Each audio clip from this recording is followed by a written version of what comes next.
BC आवाज, मैं हूं मनीषा गुप्ता और आज बात करेंगे ईजीआर की, यानी कि इलेक्ट्रॉनिक गोल्ड रिसीट, और इससे सोने में निवेश का तरीका कितना बदल सकता है और कितना इंपॉर्टेंट है ये कंट्री के लिए, इस पर होगी चर्चा।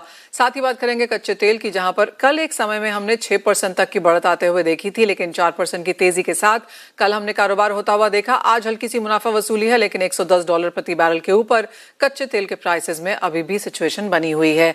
सब पर बात करने के लिए हमारे साथ हैं BN वैद्या एंड एसोसिएट्स के प्रोप्राइटर भार्गव वैद्या, energy expert Narendra Taneja, NCRFX के फाउंडर अमित पबारी। पर रुपए में आता हुआ देखा है, कच्चे तेल में तेजी है, वॉर इंटेंसिफाई होती हुई नजर आ रही है, स्टॉक मार्केट्स में बिकवाली है, FI आउटफ्लोज फिर से हैं। सारी की सारी चीजें जो इम्पैक्ट रुपी को करती हैं, वो परफेक्ट रेसिपी आज बाजार में बनकर आई। नमस्ते।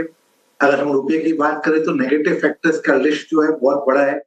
वो आपने बताया कि FI 20 बिलियन बेच चुका है, कच्चे तेल में मजबूती है और FDI का फ्लोज भी स्लो है।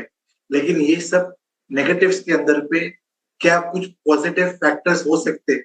पहला पॉजिटिव फैक्टर ये हो सकता है, डॉलर इंडेक्स जो है वो अपने 16 साल के ट्रेंड लाइन सपोर्ट पे है। क्या डॉलर इंडेक्स जो है अपना 16 साल का ट्रेंड लाइन ब्रेक करेगा? उसका प्रोबेबिलिटी जो है आज के दिन पे 80% है।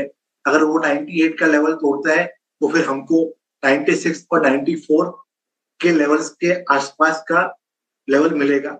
अगर डॉलर इंडेक्स वीक होता है तो कहीं ना कहीं ऑल इमर्जिंग मार्केट करेंसीज पे एक पॉजिटिव इम्पैक्ट रहेगा और रुपये के अंदर में भी एक पॉजिटिव इम्पैक्ट रह सकता है। सेकंड पॉजिटिव फैक्टर क्या हो सकते हैं?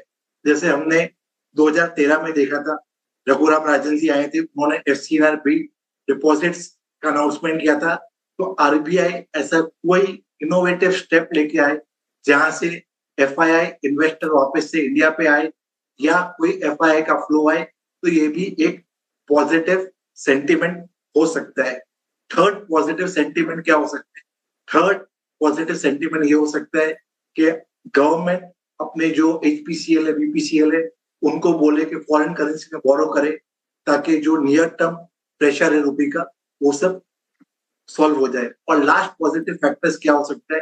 जैसे आपके इंटरव्यू में पहले बात हुई कि कच्चा तेल जो बैकवर्ड के भाव पे चल रहा है, इससे यह पता चल रहा है कि कोई भी नेगेटिव न्यूज आ रहा है वॉर के प्रति, तो कच्चा तेल की जो तेजी है वो कम पेस पे हो रही है। तो इसलिए हमें लग रहा है कि रुपये का जो डेप्रिसिएशन है यहाँ से 30 से 50% तक का हो सकता है, लेकिन कोई भी पॉजिटिव फैक्टर के कारण 1 से 1.5 रुपया का मजबूती हमें रुपये में देख सकता है। तो अगर हम अमित, जिस तरह से I get your point Amit, जिस तरह से पिछले फाइनेंशियल ईयर में 10% तक की गिरावट यहाँ पर रुपए में आज देखने को मिली थी, इस फाइनेंशियल ईयर की शुरुआत ही यहाँ पर वीकनेस के साथ हुई है। 95-40 के लेवल्स हम यहाँ पर देख चुके हैं। आगे रुपया in the light of positives जो आपने कहा और नेगेटिव्स जो ऑलरेडी हैं, कैसे देखते हैं एक रेंज बनती हुई? रेंज की बात करें तो ऊपर में हमें लगता है 95-40 से 96 जो है वो एक स्ट्रॉन्ग रेजिस्टेंस की तरह काम करेगा। और किसी भी पॉइंट ऑफ टाइम पे कोई भी पॉजिटिव न्यूज आया तो रुपया 1 से 1.5 रुपया मजबूत हो सकता है। तो नीचे में 93, 80, 94 जो है वो सपोर्ट के तरफ एक्ट कर सकता है। यहाँ पे इम्पोर्टेंट एस्पेक्ट ये है कि इंपोर्टर्स को लॉन्ग टर्म इंपोर्ट कवर नहीं करना चाहिए, पैनिक पे कवर नहीं करना चाहिए। कोई डिप आता है टुवर्ड्स 93-80 से लेकर 94-20 पे, वहां पे नियर टर्म इंपोर्ट्स को कवर करने का ट्राई करें और अबव 95-20 लेवल्स एक्सपोर्टर को पार्टिसिपेट करना चाहिए, ऐसा हमारा मानना है। अमित, एक फाइनल सवाल, रेट साइकिल कैसे टर्न होता हुआ देखते हैं आप? क्योंकि ज्यादातर बैंक्स, ग्लोबल बैंक्स का भी अब ये समझ में आने लगा है कि रेट कटौती तो नहीं, neutral and may be a rate hike. क्या वही हम इंडिया के लिए भी एक्सपेक्ट कर रहे हैं? देखिए, इंडिया के लिए हो सकता है कि at the end of the year पे हमें रेट हाइक का साइकिल मिले। फेड जो है वो शायद आउटलायर हो सकता है कि वो रेट हाइक ना करे और प्रेशर पे आके रेट को कट कर दे आने वाले 6 से 9 महीने के अंदर। तो उसके कारण डॉलर इंडेक्स में एक ब्रेकडाउन का संभावना है। Point taken. Amit, as always बहुत शुक्रिया साथ जुड़ने के लिए। पॉजिटिव्स, नेगेटिव्स एंड रेंज जो रुपए में रह सकती है वो सभी हमारे दर्शकों के सामने रखने के लिए भी।